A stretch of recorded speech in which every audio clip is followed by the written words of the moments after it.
Kerkve etrafına gidip bari makaron aparatımız.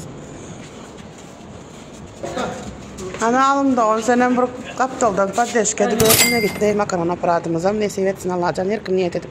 Aliye hayırlı olsun. Ne var mı dildeşler? Bugün 1 sentyabr müşterimizin makaron aparatına mine şu an tavşırı otuyoruz. Gelip 6'da otuyorlar yaşlı. Nesiv etsin çörek kusu olsun her kimede. Nesiv etsin. Biz Türkmenistan kanalından kalın iş makaron aparatımız. Hürmetli dinleyenler, yine bunlar müşterimizin sayılan nasatkaları, yani o makaronun şekilleri. İşte cemi 5 tane var. Yine domşu hemen açacağım zaten. Yine hürmetli dinleyenler, hazır ne yükleriz. Yine bize şartnamalaşıp 2 ay bundan pulunu koyup şartnamalaşıp gidip de şu adam yine Almanya'ya geldiler. Kerkve etrafına gidip bari makaron aparatımız.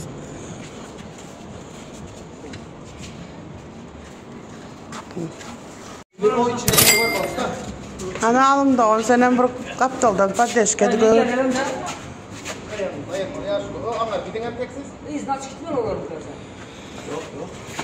yok kırrak ne mi der? Ana yok lavatıyoruz.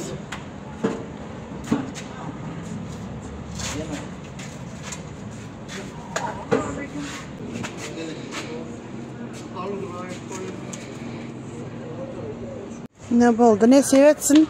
Yenge? Yaşlı. Ne sevetsin? Hayırlı görün nesip olsa. Sağman varın, ak yol. Nesip olsa. Hoş sağ olun. Sağman. Ne gitti? Makaron aparatımıza. Ne sevetsin? Allah can erkim niyet edip. Aliye hayırlı olsun. Biz Türkmenistan kanalı ile kalın.